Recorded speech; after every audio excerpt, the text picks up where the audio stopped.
Any other questions? Yes. Yes, sir. Oh, pardon me. Colonel Cole mentioned the 13-hour mission. Was that the approximate time from takeoff from the carrier to when people parachuted? And what did they have with them when they parachuted?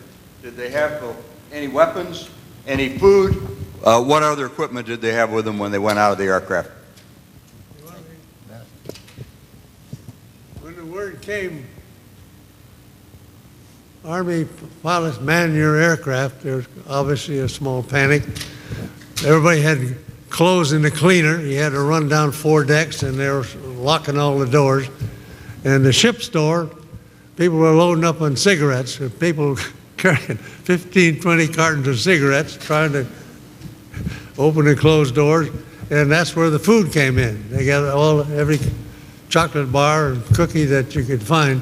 And I think that was the ration we had. Most people carried a pistol for some unknown reason, and no first aid kits that I know of. That was about it. Okay. Oh yeah, wait a minute. We were issued, you got that medicinal whiskey, and we were issued a pint of Old Overholt. And I've still got the damn label. And when I jumped out, I had it in my leather jacket, and when I landed anyway, I shucked it and lots of other things, and I found that thing the next morning. And anyway,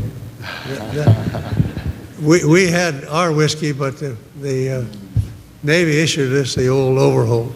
It was good stuff.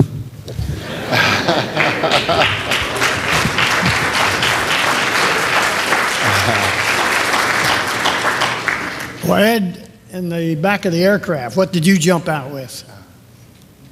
What did you do? You jumped out, right?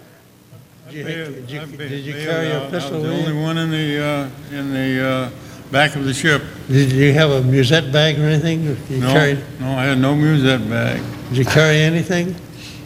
Well, the Navy issued us a couple of sandwiches. Okay. I had them in my jacket. Okay. I bailed out with them. Okay. And that's all you had?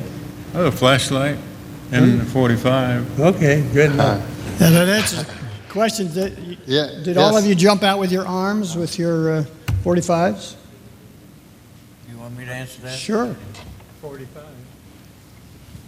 I had a 45 caliber pistol that my father carried in World War I. And when I joined the service, some way or other, I ended up with that. And when I jumped out, I had it strapped around my waist. And the man took it down, and I hooked it with my foot, and held on to it all the way down, kept that gun. I knew darn well I couldn't lose it, or I'd have to pay for it or something. Anyway, I kept it and didn't need it in China at all. Carried it through the rest of the war over in Europe. And I still have that 45, though I don't know where it is in my house. It's somewhere hidden. But it's 3991810. That's the serial number. Imprinted after these 60-some years.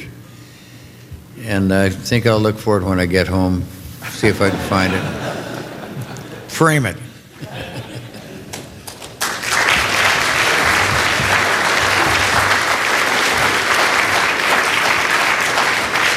Tom, what did you take with you when you bailed out the first time? What did I take? A scared rabbit. What did I take with me? Oh, I had a watch. I had a navigational watch that I kept in a container on springs that I used for navigation, and it kept perfect time. We all the navigators checked our navigational watches against the tick on the carrier, and my watch was the only one that didn't lose or gain a fraction of a second in those 18 days we were going across. So I was very proud of it. So the last thing I did, I reached in and put that watch in my pocket. And that watch is still in the possession of my son now in California. Really? Dick, what did you take, and do you know what General Doolittle took with him when he jumped and when you jumped? I didn't hear you. What did you take with you when you jumped? When I jumped, I had on my A2 jacket and I had my 45 strapped on. My bailout was nothing happened. The belt and the gun remained intact, and I used or carried it the rest of the war. And I did become legal, and I turned it in to Uncle Sam. More questions? Someone had a question in the rear. Yes, I had one. First, it's an honor to thank you, fine gentlemen, for your heroic service to this nation. We're very grateful. My two quick questions. One, when you left the aircraft carrier, that pitching aircraft carrier in the morning, what did you think were your odds of returning safely? Number two, what were some of your emotions as you watched that film clip of your actual raid over Tokyo? Thank you.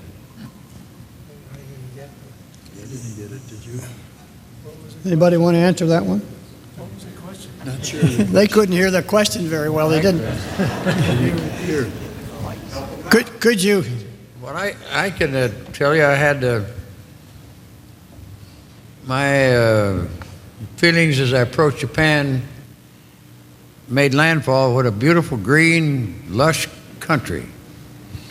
And for a short period of time I was overland, then turned over Tokyo Bay, and it was a large expanse of water.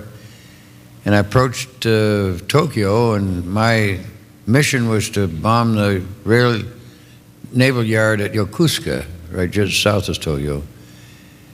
And we found it. We could, with the information we had from National Geographic and the other magazines and things we got from Dick Cole or whoever went up to Washington and got these maps. National Geographic, for the most part, had more information about the world than anybody else. Well, anyhow, I found the naval yards, dropped the bombs, went back down on the deck, and just kept along the coast until it broke out into sea, and then stayed out away from the shore, and nobody bothered us, and we saw a few vessels, and they'd wave at us, but they didn't shoot at us. And then just kept going on until finally we climbed up into the weather and stayed on top of the weather until we ran out of fuel. And but my impression of Japan was, my heavens, what a wonderful place. It all looked so well manicured, and didn't appear to be a hostile environment. But as soon as we got to China, we found out just the opposite. And what was the start of the question? My gun. Still have that gun, by the way. Well, Tom, as a navigator, did you have any experiences about your navigation? Did you realize that you might not make it to the China coast for a while? Well, it did appear that way in the earth. See, from the time we took off, plane number 9, until we bailed out of gas over China, we were in the air for 15 and a half hours. Yeah. And in the early hours of that, by the best calculations I could make, we were going to come up about 100 to 150 miles short of China. But we got that tremendous tailwind about 5 hours out from China, which got all of our planes at least to the China coast. 4 planes ditched in the water along. Ted Lawson, who wrote the book 30 Seconds Over Tokyo, was one of those who reached the bay. Those of you who have read the book know what happened there.